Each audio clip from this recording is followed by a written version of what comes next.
momento nós vamos ouvir a palavra do Senhor. E a palavra do Senhor hoje será em Jonas no capítulo 4, finalizando a nossa série de mensagens, Homem ao Mar. O último episódio desta série, tão preciosa que nós tivemos o privilégio de ser instruídos por Deus aqui ao longo desse mês de fevereiro. Eu espero que o seu coração tenha sido abalado e transformado pela palavra de Deus durante esses domingos que tivemos. Se você, porventura, perdeu algum episódio desta série, alguma mensagem, elas se encontram no nosso canal do YouTube, você pode assistir lá. E hoje, então, vamos finalizar com Jonas, capítulo 4.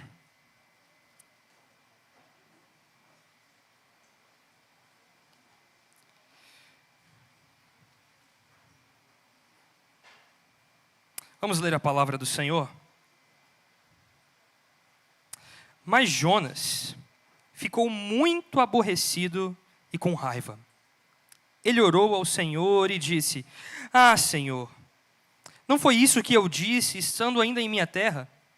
Por isso me adiantei fugindo para Tarsis, pois sabia que Tu és Deus bondoso e compassivo, tardio em irar-se e grande em misericórdia, e que mudas de ideia quanto ao mal que anunciaste. Agora, Senhor, peço que me tires a vida, porque para mim é melhor morrer do que viver. E o Senhor disse: Você acha que é razoável essa sua ira? Essa sua raiva? Então Jonas saiu da cidade e sentou-se num lugar ao leste da mesma. Ali construiu um abrigo. Sentou-se na sombra para ver o que aconteceria com a cidade. Então o Senhor Deus fez crescer uma planta por cima de Jonas para que fizesse sombra sobre a sua cabeça, a fim de o livrar do seu desconforto. E Jonas ficou muito contente por conta da planta. Mas no dia seguinte, ao amanhecer, Deus enviou um verme que atacou a planta e ela secou. Quando o sol nasceu, Deus fez soprar um vento leste muito quente. O sol bateu na cabeça de Jonas, de maneira que ele quase desmaiou. Então pediu para morrer, dizendo: Para mim é melhor morrer do que viver. Então Deus perguntou a Jonas: Você acha que é razoável essa sua raiva por causa da planta? E Jonas respondeu: É tão razoável que até quero morrer. E o Senhor disse: Você tem compaixão da planta, que não lhe custou nenhum trabalho. Você não a fez crescer. Numa noite ela nasceu e na noite seguinte desapareceu. E você não acha que eu deveria ter muito mais compaixão da grande cidade de Nínive, em que há mais de 120 mil pessoas que não sabem distinguir entre a mão direita e a mão esquerda, e também muitos animais? Vamos orar, meus irmãos. Senhor Deus e eterno Pai, esta é a Tua palavra. Clamamos a Ti, Senhor, para que o Teu Espírito nos ilumine nessa manhã, para que o nosso coração seja confrontado, exortado, Senhor, seja consolado e que achemos esperança em Tua palavra e em Tua pessoa. Que meus irmãos aqui, Senhor, os Teus filhos possam estar com seus ouvidos atentos e o seu coração seja uma terra fértil para esta palavra que será semeada. Que eu não seja um empecilho, Senhor, para aquilo que o Senhor deseja fazer aqui esta manhã. É a nossa oração no nome santo e precioso de Jesus. Amém. Amém. Meus irmãos, o livro de Jonas é um livro emblemático. E nós já estamos dizendo isso desde o primeiro dia que tratamos aqui o primeiro capítulo desse livro. Afinal de contas, 4 capítulos pequenos, mas que trazem para nós uma série de informações que nos deixam angustiados, intrigados, curiosos. A postura de Jonas, como nós vimos no primeiro e no segundo capítulo, se apresenta como sendo um homem, um profeta de Deus. E nós sabemos pelas Escrituras, como está descrito em 1 Reis, que Jonas estava servindo ao Senhor durante o reinado de Jeroboão II. Nesse sentido, Israel estava se inclinando para a maldade, se inclinando para a idolatria. E nesse período, Deus chama Jonas para testemunhar a sua palavra, para chamar ao arrependimento os ninivitas, que eram inimigos claros da nação de Israel. Jonas então se recusa. Jonas então faz um plano mirabolante para que ele fuja da presença do Senhor, uma tentativa que é frustrada, como nós sabemos. Enquanto Jonas estava em direção a Tarsis, uma cidade distante, fugindo da presença do Senhor ou tentando fugir da presença de Deus, o Senhor mesmo envia uma grande tempestade que o para no meio do caminho. Jonas morreria afogado ali naquele instante, meus irmãos. Mas a graça e a misericórdia de Deus agem sobre a vida daquele profeta, quando Deus envia um grande peixe, que o toma para si. Durante os dias que Jonas permanece dentro do peixe, Jonas é levado e conduzido ao mais profundo abismo, a um lugar mais profundo que seria a sua própria sepultura. Reconhece o seu pecado diante de Deus, faz uma oração sincera ao Senhor, e Deus então graciosamente começa a o restabelecer. Jonas então é cuspido fora do peixe, e agora tem uma jornada de mais ou menos 800 quilômetros para dentro da terra, indo em direção a Nínive. Nós pensamos geralmente que Nínive tinha praia, né? Na nossa mente, quando nós lemos o texto, pensamos que Jonas foi jogado diretamente às portas da cidade de Nínive, mas não. Jonas provavelmente foi jogado de volta a Jope, e de Jope ele tem que caminhar 800 quilômetros em direção à cidade de Nínive. Nesse sentido, quando Jonas chega ali, nós vimos que ele se dedica o mínimo, faz o mínimo, pregando o mínimo, falando o mínimo, porque o desejo do coração dele era que houvesse destruição sobre a cidade de Nínive. Entretanto, embora, como o pastor Cristiano trouxe aqui na semana passada, Jonas tenha pregado o pior sermão que ele poderia ter pregado, o pior sermão pregado por um profeta nas Escrituras. Praticamente ele simplesmente anuncia a destruição. Ele diz: em 40 dias e Nínive será destruída. Mais 40 dias e a cidade será destruída. De uma maneira gloriosa, Deus opera conversão no coração dos ninivitas. E eles se arrependem, diz a palavra de Deus, de forma que até o rei convoca um jejum coletivo na cidade. E quando Jonas se depara com esta realidade, meus irmãos, a postura de Jonas, talvez nós pensássemos, Jonas passou por muitas circunstâncias.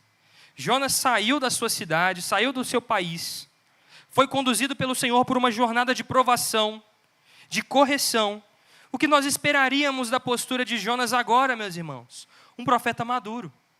Alguém talvez que reconheceria de fato as suas próprias palavras dentro do peixe quando ele diz: a salvação pertence ao Senhor, no capítulo 2. Mas o que nós vemos? Qual é o retrato da história de Jonas? Nós esperaríamos aqui um clímax perfeito, mas o que temos aqui é um anticlímax. Nós esperávamos que o profeta estivesse amadurecido, que estivesse agora com seu caráter mais provado, mas o que temos aqui é o contrário. Jonas então se volta completamente contra Deus. Mais uma vez ele volta ao seu estado de rebelião, em um nível absurdo. Parece que Jonas estava guardando todas as palavras que ele gostaria de dizer a Deus desde o primeiro momento em que ele sai da sua cidade. E aqui agora ele despeja diante de Deus. Por quê, meus irmãos? Porque Deus não mais destruiria a cidade de Nínive. Porque Deus havia agora cessado o mal que aconteceria sobre aquela cidade, diante do arrependimento do coração sincero dos ninivitas. Quando isso acontece então, nós vemos que o texto nos diz, logo no primeiro verso, o seguinte: mas Jonas ficou muito aborrecido e com raiva. A postura de Jonas diante do arrependimento de pecadores é a ira. A postura de Jonas diante da glória de Deus sendo manifestada e da sua graça, que alcançou pecadores, que redimiu pecadores, é a ira. A raiva de Jonas se acende contra o Senhor. O texto original nos traz essa expressão como se ele estivesse fervendo de raiva, de ira, não com os ninivitas, não consigo mesmo, mas com o Senhor Deus. Meus irmãos, que absurdo, que assustador, quando nós vemos um profeta de Deus, que deveria estar alegre com o arrependimento de pecadores, se enfurecendo, porque na concepção de Jonas, meus irmãos, Deus agiu mal. O que Jonas está dizendo para Deus diante da sua postura e da sua raiva é o seguinte: Senhor, o seu juízo e o seu julgamento foi mau e ruim. O Senhor não soube administrar corretamente. Meus irmãos, talvez você, assim como eu, dá até uma risada sincera quando vê esse tipo de postura de Jonas. Como é que pode a criatura virar para o seu Criador e dizer: você agiu mal, você não fez o que era correto? A verdade é que o Senhor está nos conduzindo nessa manhã, através da postura de Jonas, neste último capítulo, um diálogo, quase que como uma peça teatral, um diálogo entre Jonas e Deus. E no fundo nós temos a cidade de Nínive, que provavelmente agora estava festejando, se alegrando, sabendo que o Senhor não mais destruiria aquela cidade. De alguma maneira, nós vemos agora a clara expressão de uma justiça que é feita de trapos de imundície, de uma justiça própria, colocada diante da justiça gloriosa de um Deus santo. Existe uma frase que diz o seguinte: nunca houve um homem irado que considerasse a sua raiva injusta. E é assim que Jonas age diante de Deus. Ele se sente no pleno direito, na plena razão de julgar a Deus pela sua postura. A palavra de Deus nos diz então que Jonas estava irado. E o que acontece, meus irmãos, e uma lição que nós podemos aprender aqui é a seguinte: a primeira delas, que quando a ira de Deus se aplaca contra os ninivitas, a ira de Jonas se acende contra o seu Deus. É exatamente isso que nos é apresentado quando nós vemos aí o verso 2 e 3. Veja comigo mais uma vez. Ele orou ao Senhor dizendo: ah, Senhor, não foi por isso que eu disse, estando ainda na minha terra, por isso me adiantei fugindo para Tarsis, pois sabia que tu és Deus bondoso e compassivo, tardio em irar-se, grande em misericórdia, e que mudas de ideia quanto ao mal que anunciaste. Agora, Senhor, peço que me tires a vida, porque para mim é melhor morrer do que viver. Meus irmãos, o motivo da ira de Jonas era o seguinte: ele conhecia o Deus a quem servia. Jonas sabia muito bem qual era o caráter do Deus que se revelou a ele, do Deus que o chamou para ser seu profeta, do Deus que estava anunciando uma mensagem às nações longínquas e a Israel.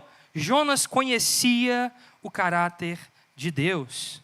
E é por isso mesmo que ele se ira.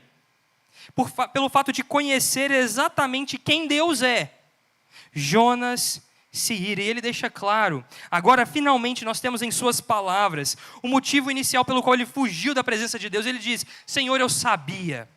Desde o início eu sabia que o Senhor era um coração amolecido. Eu sabia que você ia perdoar os pecadores. Eu sabia que você não agiria com um braço de ferro contra aqueles que mereciam o juízo de Deus. O juízo do Senhor. Ah, Deus, eu sabia, é por isso que eu me adiantei. É por isso que eu saí da minha cidade e fugi da sua presença. É por isso que eu não queria ver, eu não queria estar aqui, porque eu sabia que haveria arrependimento e haveria perdão para estes. Nesse sentido, Jonas, de uma maneira até insolente, responde isso ao Senhor.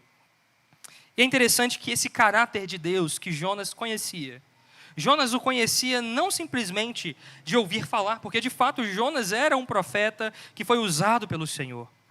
E provavelmente quando ele declara estas palavras, dizendo que o Senhor era bondoso, compassivo, tardio em irar-se, grande em misericórdia, Jonas está evocando os seus textos teológicos mais profundos. Por quê, meus irmãos?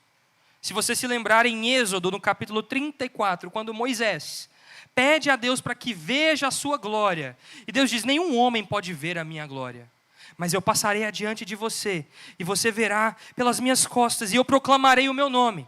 Nesse momento, Moisés começa a perceber quem Deus é. E quando isso acontece, Êxodo no capítulo 34, do verso 5 e 6, diz o seguinte: o Senhor desceu na nuvem e esteve ali junto de Moisés e proclamou o nome do Senhor. O Senhor passou diante de Moisés e proclamou: o Senhor Deus compassivo, bondoso, tardio em irar-se, grande em misericórdia e em fidelidade. Jonas está então citando as palavras que estão na sua palavra, na palavra mais preciosa, na palavra de seu Deus. Ele está citando de fato a expressão do caráter de Deus revelado ao povo da aliança. Todo o povo de Israel poderia testemunhar que Deus é um Deus bondoso, tardio em irar-se, grande em misericórdia, e isso é manifestado nas Escrituras do início ao fim, meus irmãos. Jonas sabia disso.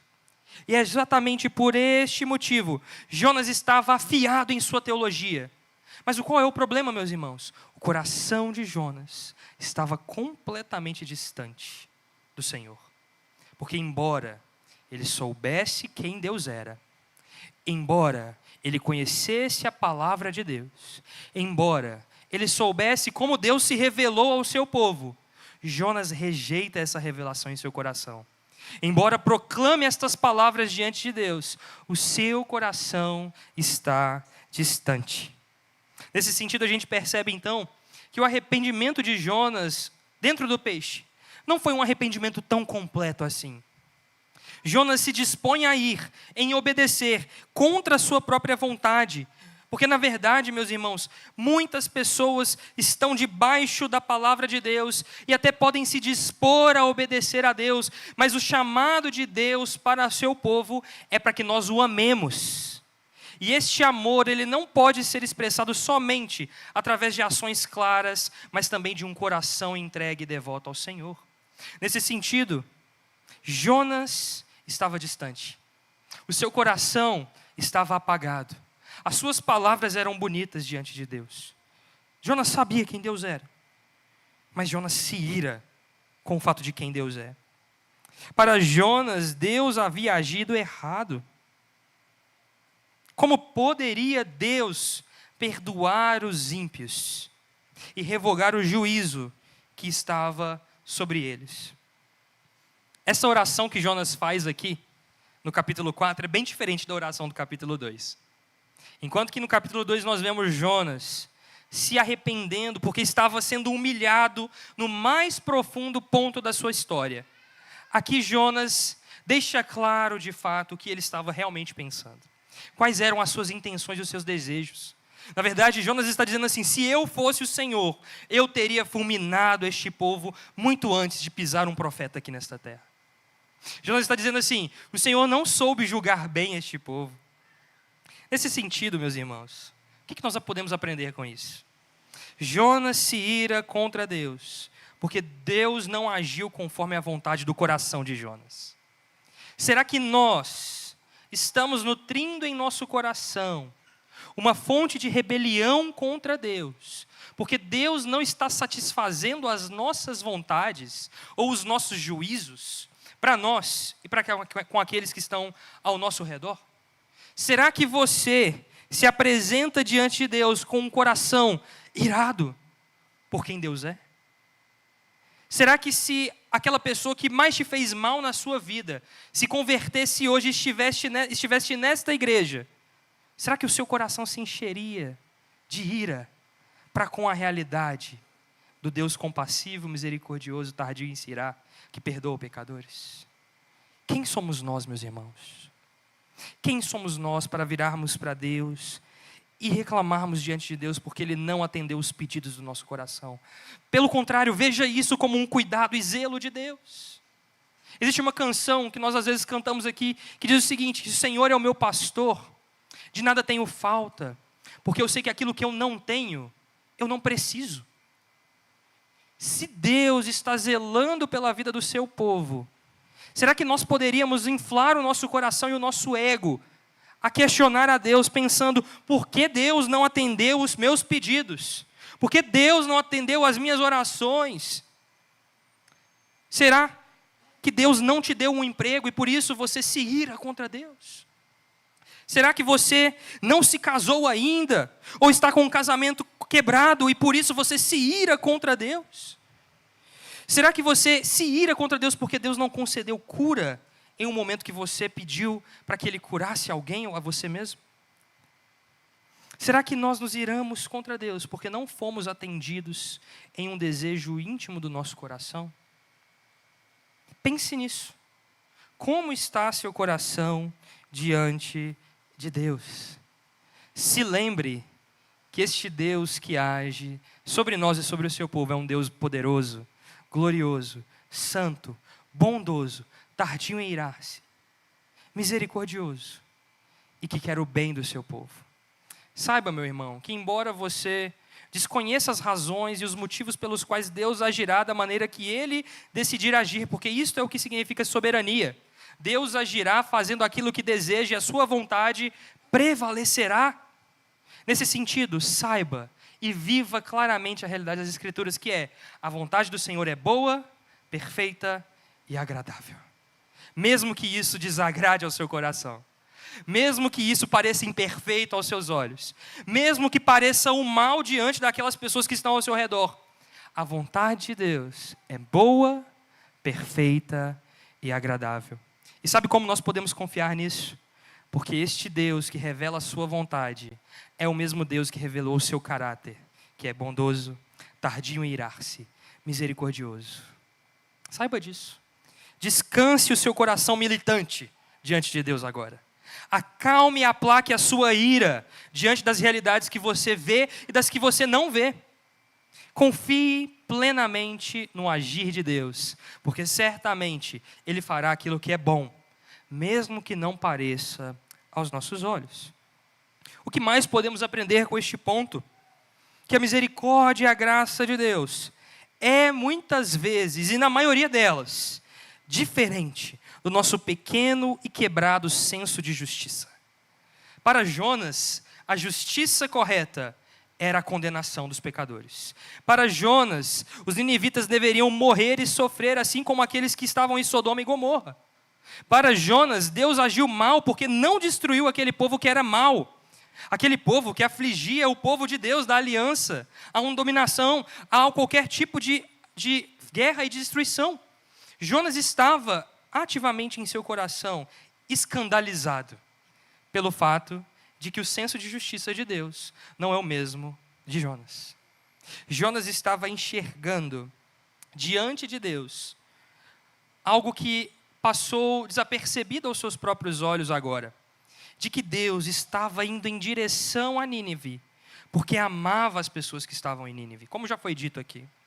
A palavra de Deus diz em 1 Timóteo, no capítulo 2, do verso 3 e 4, isso é bom e aceitável diante de Deus, o nosso Salvador, que deseja que todos sejam salvos e cheguem ao pleno conhecimento da verdade.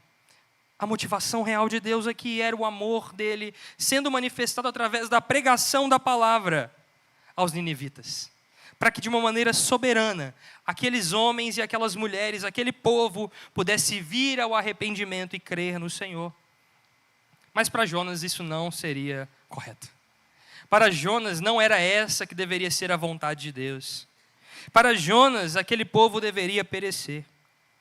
Nesse sentido, meus irmãos, nós somos chamados por Deus a perceber que o nosso juízo é vão, que o nosso juízo é falho. É por isso que Deus diz que nós não devemos emitir juízo condenatório sobre alguém, porque da mesma maneira que nós julgarmos aqueles, seremos também julgados pelo Senhor. Nesse sentido, claro, o chamado de Deus é: confie na minha justiça que nunca falha e nunca falhará. Porque a justiça de Deus aqui foi cumprida. O arrependimento veio e pelo arrependimento houve a conversão. E Deus então retira o juízo de destruição sobre aquele povo, porque a sua vontade soberana foi realizada. Precisamos aprender sobre isso. Nós não estamos no controle da salvação. A salvação pertence ao nosso Deus. Essas foram as palavras de Jonas dentro do peixe. A salvação pertence ao Senhor. Mas ele se esquece disso aqui. O que mais poderíamos aprender? Jonas poderia e deveria ter amadurecido, meus irmãos. Não era o que esperávamos. Esperávamos um profeta mais maduro no final do seu capítulo 4. Ao final dessa jornada de pregação à cidade de Nínive, esperávamos um profeta que realmente estava com o coração diante de Deus. Mas o que temos aqui é uma pessoa imatura, que apesar de saber as palavras bonitas a respeito do Deus a quem servia, desconhecia profundamente e intencionalmente o coração de Deus. Nesse sentido, nós somos chamados aqui a perceber algo importante. O amadurecimento do cristão, do crente, daquele que é chamado por Deus, leva tempo. E embora você seja conduzido por Deus, até, se for necessário, para o mais profundo abismo da sua vida, Deus está conduzindo esse processo. Porque nós sabemos, meus irmãos, que embora o texto do livro de Jonas termine com uma pergunta que serve para nós sabemos que esse texto foi colocado nas Escrituras, porque muito provavelmente Jonas, depois de ter aprendido a lição, depois de ter sido amadurecido, contou essa história, sem omitir qualquer um dos fatos que o denegria, sem colocar e omitir qualquer uma das situações que poderiam desacreditá-lo do seu ofício profético. Jonas então escreve isso, ou direciona essas palavras para que alguém escreva, para que sirva de lição e de aprendizado para o povo de Deus em todos os tempos, em todas as épocas. Ou seja, nesse sentido, meus irmãos, a nossa jornada de amadurecimento levará o tempo necessário. A santificação de Deus levará o tempo necessário. Mas uma certeza nós temos. Qual é? Que a boa obra que Ele começou em nós, Ele é fiel e justo para terminá-la. Confie nisso. Confie na condução do Senhor, embora você seja conduzido por vales profundos ou por picos muito altos. Esteja confiante de que o Senhor mesmo está conduzindo a sua vida.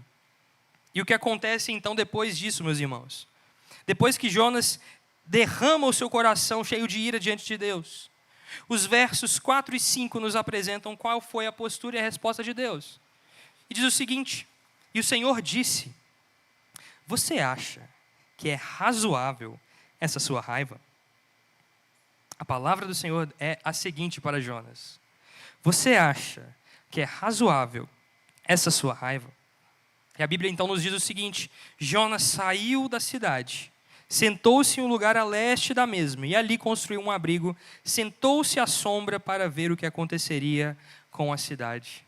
É interessante que, talvez, diante das palavras direcionadas a Deus por Jonas, muitos de nós em nossos corações, com o nosso próprio senso, diria: quem Jonas é para falar assim com Deus? Como pode que Deus permaneceu tranquilo diante das palavras insolentes de Jonas? E a resposta de Deus é algo que quebra também os nossos corações ao ler. Deus vira para Jonas assim: Jonas, faz sentido? Faz sentido essa sua indignação, essa sua ira? Deus não vira para Jonas e fala assim: Jonas, você agora será fulminado. Bum, acabou. Não, Deus não fala: Jonas, você vai morrer e perecer aqui com o verme. Não, não é isso. Deus vira para Jonas em misericórdia e graça e diz o seguinte: Jonas, pensa comigo, Jonas. Jonas, vem aqui no cantinho. Vamos pensar juntos isso aqui. Faz sentido, meu irmão? Faz sentido essa sua ira, essa sua raiva? É interessante que o chamado de Deus para Jonas, diante das palavras ferozes de Jonas contra Deus, é um chamado para pensar, para refletir, para ser conduzido por Deus para um processo de reflexão, para que de fato Jonas caia em si. O que Deus está esperando de Jonas é que Jonas caia em si, meus irmãos. E nesse sentido, a palavra de Deus nos diz ainda que Jonas, ao ouvir essas palavras de Deus, não responde coisa alguma. O que ele faz? Ele sai da cidade. Sabe por que ele faz isso, meus irmãos? Provavelmente, Jonas pensou o seguinte em seu coração: bom, Deus mudou uma vez de ter não destruído mais a cidade. Quem sabe se eu sentar aqui e esperar, aqueles pecadores não vão se arrepender verdadeiramente e Deus vai destruir a cidade. E eu vou estar aqui de camarote assistindo à destruição. Meus irmãos, olha o coração de Jonas. Jonas então se retira para um canto para observar a cidade, aguardando que talvez qualquer circunstância ali poderia ser mudada. Nesse sentido, a palavra de Deus nos chama para o seguinte questionamento. Deus está dizendo a Jonas o seguinte: você, Jonas, está tomado pelas suas intenções ruins e pelas suas emoções descompensadas. Você deveria retroceder pelo caminho pelo qual você foi, Jonas, e ver de maneira clara, através do meu caráter santo que é apresentado a você. Jonas, não faz sentido essa sua ira, Jonas, porque você me conhece. Jonas, você sabe que eu desejo que os pecadores se arrependam. Jonas, você sabe que eu fui em direção àqueles que estavam perdidos.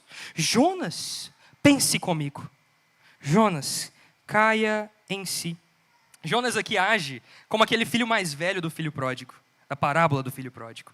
Aquele que estava com o pai, aquele que tinha todas as coisas, aquele que esperava que o pai tratasse de maneira agressiva e irada, aquele filho que retornou após gastar todas as coisas. Entretanto, a postura do pai na parábola nos apresenta este Deus misericordioso, compassivo, tardio em irar-se, que age com misericórdia. E o filho mais velho, que tinha tudo, que foi chamado por Deus, que foi cuidado pelo Senhor em todos os seus processos, que foi conduzido por Deus, que foi poupado, que viu a graça, que foi testemunha viva da própria ressurreição, porque Jonas estava morto, meus irmãos. No ventre do peixe não havia salvação para Jonas. O que se esperava de uma pessoa que provou a graça de Deus, de um nível tão profundo, tão sincero? Esperava-se que ele o havia amadurecido e que ele agiria com misericórdia e graça para com aqueles que estavam sendo alcançados por Deus. Mas não é isso que acontece. Jonas é como o filho mais velho da parábola do filho pródigo. Pai, o Senhor não pode fazer isso. Inadmissível um negócio desse. Eu estou aqui esse tempo todo, o Senhor nunca matou um novilho por minha causa. E agora esse filho seu que saiu e gastou tudo, retornou, o Senhor vai fazer uma grande festa? Mas as palavras de Deus para Jonas são as mesmas das palavras do pai àquele filho. Meu filho, você sempre esteve aqui. Pense comigo. Tudo que eu tenho é seu. Pense comigo. Como pode, meus irmãos, Jonas não demonstrar que esta graça que o alcançou deveria alcançar a outros? Como pode, meus irmãos, que ele não se alegra com a conduta daqueles pecadores que haviam se arrependido? Embora Jonas tenha uma péssima conduta, nós podemos aprender aqui também uma outra lição, de que Deus jamais despede, abandona os seus filhos rebeldes. Sabe por quê? Porque Deus é um bom pai. E Ele disciplinará até o último nível para que haja arrependimento, recondução, reinstrução, amadurecimento. Nesse sentido, embora Jonas tenha uma péssima conduta diante de Deus, como um filho mais velho que conhecia o caráter do pai, como aquele que deveria dar um exemplo claro da graça que o alcançou, embora Jonas haja completamente o oposto, Deus manifesta mais uma vez o seu cuidado para com o seu filho, ainda que este filho seja rebelde. Então o Senhor fala com Jonas: Jonas, pensa, caia em si, Jonas. Nesse sentido, nós precisamos perceber algo aqui, meus irmãos. O nosso chamado não é para sermos controlados pelas nossas emoções descompensadas. Você tem emoções descompensadas. Por quê? Porque você é um pecador, assim como eu. E todos nós estamos dia a dia lidando com o nosso insensato coração, que vai de altos a baixos extremamente rápido, que se ira e se alegra facilmente, que às vezes se esquece das coisas boas que Deus fez e percebe simplesmente aquilo que não vai bem na vida. Nós temos esse coração de Jonas. A história de Jonas é a história do nosso coração, porque nós agimos assim. Mas Deus não nos chama para sermos controlados pela nossa emoção. Deus não chama você, meu irmão, para você ser refém do seu coração. Antes Ele diz: entregue-me o seu coração, filho meu. E aí Deus age de fato no coração do seu povo. Você não pode ser dominado pela ira. Você não pode ser dominado pelas suas emoções descompensadas. Antes, o Espírito de Deus que age no povo de Deus está conduzindo o seu povo para um equilíbrio claro, para colocar o seu coração diante de Deus, diante do caráter de Deus, e ver claramente o que Deus está fazendo em nós. Saiba disso, meu irmão. Então saiba também que quando nós lidamos na vida em comunidade, na vida da igreja, nós lidamos com as emoções descompensadas dos corações dos nossos irmãos. Saiba disso, porque muito provavelmente você se decepcionará na igreja. Você terá conflitos para resolver na igreja. Você terá que lidar com irmãos que agem de uma maneira descompensada, assim também como você age. Ou será que você é o alecrim dourado que pensa que está perfeito? Que pensa que seu coração é extremamente alinhado? Saiba que você deverá lidar com misericórdia e graça para com as emoções descompensadas dos seus irmãos e com as do seu coração. Coloque isso diante de Deus. Pense com Deus. O chamado de Deus para nós é: pense, reflita, se é assim mesmo que nós devemos agir. E é interessante que nós também podemos aprender aqui que, de fato, o que acontece com Jonas é muito triste, meu irmão. Mas é um alerta para nós. Sabe por quê? É péssimo que uma pessoa que seja má, e ela tem uma conduta má, realmente seja má. Mas é pior ainda que uma pessoa que deveria ser boa, não deseja que a má se arrependa. O chamado de Deus para nós é o seguinte: perceba que você deve clamar a Deus, para que a graça que te alcançou hoje aqui, também alcance aqueles que estão perdidos ali. Aqueles que estão lá fora perdidos. Que a graça de Deus que age no seu coração alcance também aqueles que estão distantes. Você deve se alegrar quando Deus salva alguém. Sabe, embora, e mesmo que ainda seja aquela pessoa que você mais odeia, ou aquela pessoa que provou o seu coração no mais alto nível, se alegre. Sabe por quê, meu irmão? Nosso coração não está sujeito mais às nossas emoções, mas sim ao caráter de Deus. O caráter bondoso e glorioso de Deus, gracioso de Deus. Por isso, o seu chamado, meu irmão, é se alegrar para que a conversão daqueles que estão perdidos aconteça e de fato eles sejam recebidos no povo de Deus. E isso deve ser um motivo de festa. Deve ser um motivo de alegria, porque nós vamos partir o pão com aqueles que um dia foram os inimigos do povo de Deus, com aqueles que um dia estiveram em oposição a você. Será que você consegue aplicar isso na sua família, por exemplo? Talvez existe alguém na sua casa com quem você não fala, alguém que você está brigado, alguma situação complexa dentro do seu ambiente de lar. Você está disposto a manifestar esta graça que você recebeu a essas pessoas? No seu ambiente de trabalho, será que você está disposto a lidar com aquelas pessoas que te perseguem lá, que agem de maneira indevida com você lá, da mesma maneira que você foi alcançado pela graça de Deus? Será que você está disposto a lidar com isso dentro do seu casamento? Se o seu marido ou esposa não for um cristão legítimo, você está disposto a dobrar o seu coração diante de Deus? Nesse sentido, meus irmãos, este é o chamado do justo, que ele se alegre com a conversão dos ímpios, que se alegre com o povo de Deus sendo recebido. E por fim, o terceiro e último ponto que nós podemos aprender aqui, é que quando Deus de fato mostra a sua verdadeira, boa, perfeita, agradável justiça a Jonas. E o verso 6 ao verso 11 nos apresenta isso. Diz a palavra do Senhor o seguinte: então, o Senhor Deus fez crescer uma planta por cima de Jonas, para que fizesse sombra sobre a sua cabeça, a fim de o livrar de seu desconforto. Jonas ficou muito contente por causa da planta. Mas no dia seguinte, ao amanhecer, Deus enviou um verme que atacou a planta e ela secou.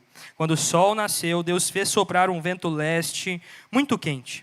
O sol bateu na cabeça de Jonas de maneira que ele quase desmaiou. E então pediu para morrer, dizendo: para mim é melhor morrer do que viver. Então Deus perguntou a Jonas: você acha, Jonas, que é razoável essa sua raiva por causa da planta? E Jonas respondeu o seguinte, meus irmãos: é tão razoável que eu até quero morrer. E o Senhor disse: você tem compaixão da planta que não lhe custou nenhum trabalho. Você não a fez crescer. Numa noite ela nasceu e na noite seguinte desapareceu. E você não acha que eu deveria ter muito mais compaixão da grande cidade de Nínive, em que há mais de 120 mil pessoas que não sabem distinguir entre a mão direita e a mão esquerda, e também muitos animais? E então, quando se espera, mesmo diante da graça de Deus sendo manifestada mais uma vez diante de Jonas, uma postura agradável, Jonas age mais uma vez de uma maneira desagradável.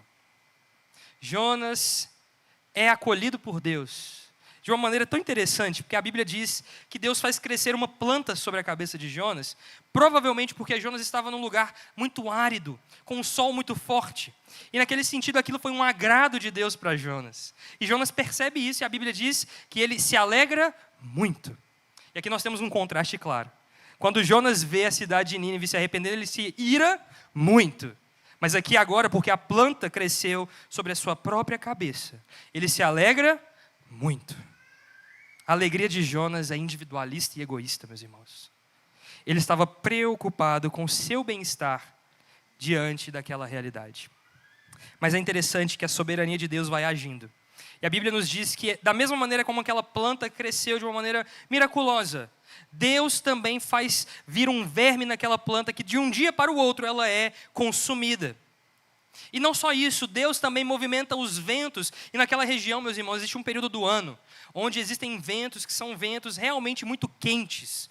E que ninguém pode ficar em um espaço aberto, porque realmente é algo insuportável. Um calor que pode até levar uma pessoa à morte. Então Deus envia esse vento em direção a Jonas.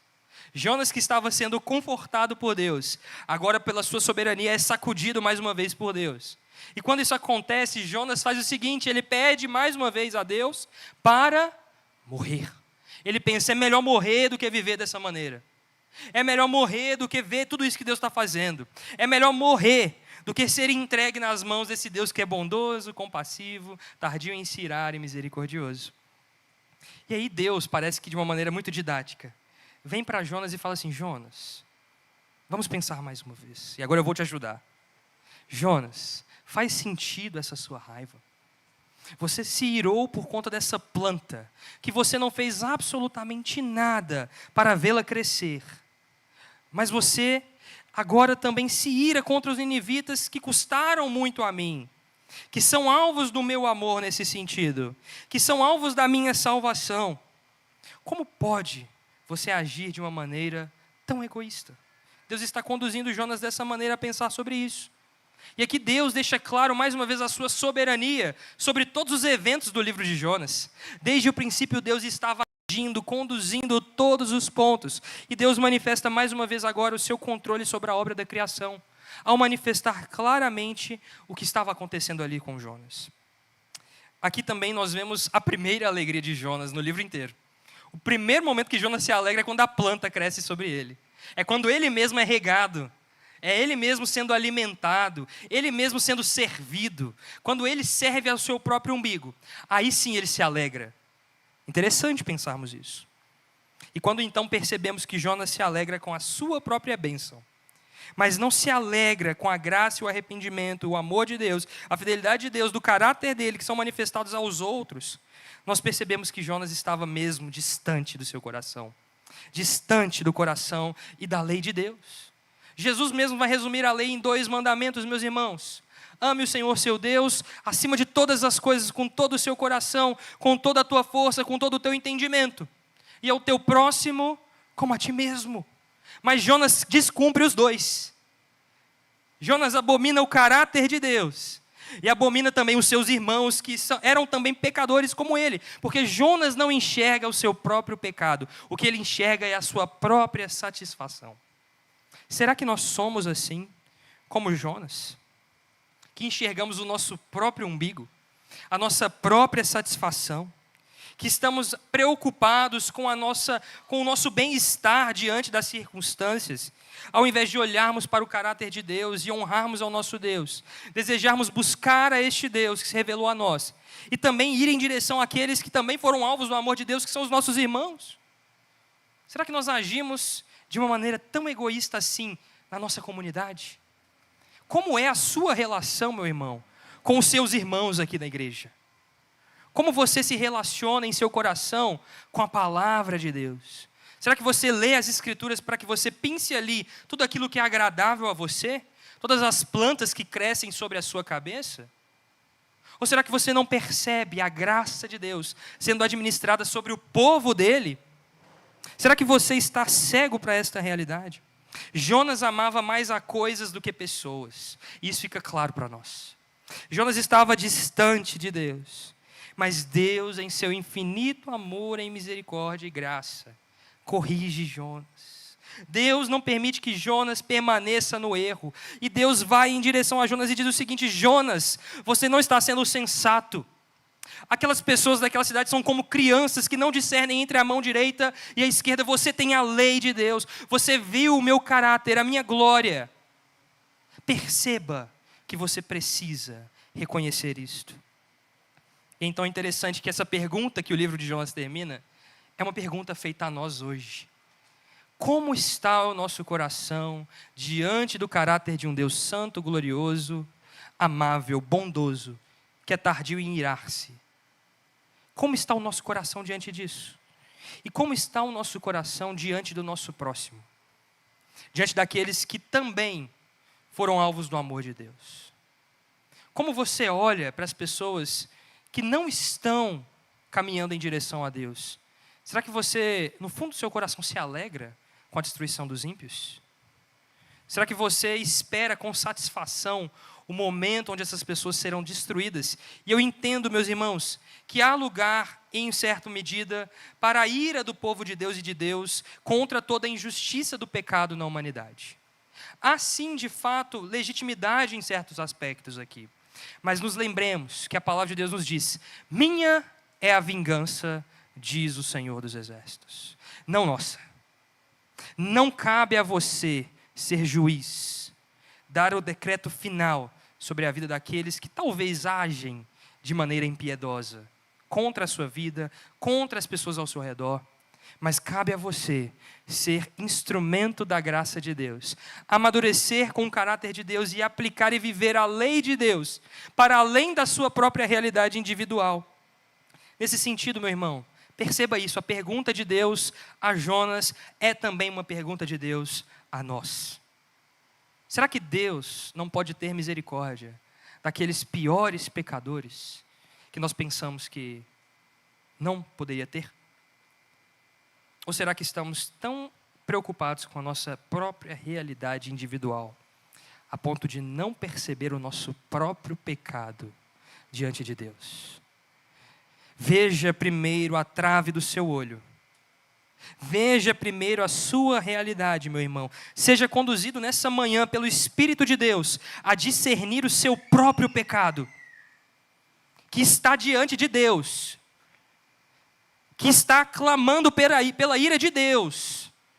Perceba hoje nessa manhã o seu próprio pecado. E perceba também a grande graça de Deus que se estende a nós.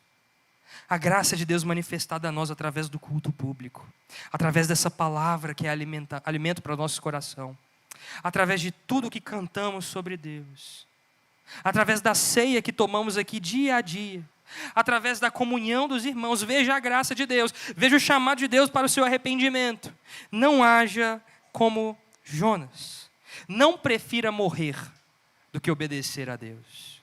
Não prefira morrer do que se dobrar diante do caráter de Deus. Por isso, para concluir, meus irmãos, nós percebemos que o livro de Jonas é esse livro que tem uma clara mensagem de missão, missiologia, Deus enviando profetas em direção aos pecadores, para que os pecadores se arrependam. Concluímos então que Deus é este, que transborda o seu amor por nós, pelos pecadores, pelas nações distantes.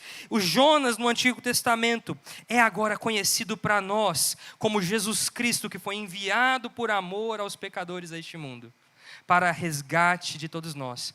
Mas Jesus, diferente de Jonas, não pensa em si mesmo. Antes ele se esvazia de si, para que nós pudéssemos hoje viver uma vida alcançados pela glória e para a glória de Deus. Saiba disso. Jesus veio em direção àqueles que estavam perdidos. E agora é nossa função irmos em direção aos que estão perdidos. Vamos orar. Senhor Deus e eterno Pai, nós somos gratos ao Senhor, Deus, pela Tua palavra. Jesus, o nosso pecado está diante de nós agora. Que o Teu Espírito traga isso às nossas mentes e corações. Jesus, nos ajuda a perceber, Pai, a nossa maldade, a nossa forma de agir maligna. Jesus, nos confronta com a Tua palavra e com o Teu santo caráter. De maneira, Pai, que sejamos aperfeiçoados, não para a nossa própria glória, mas para a Tua.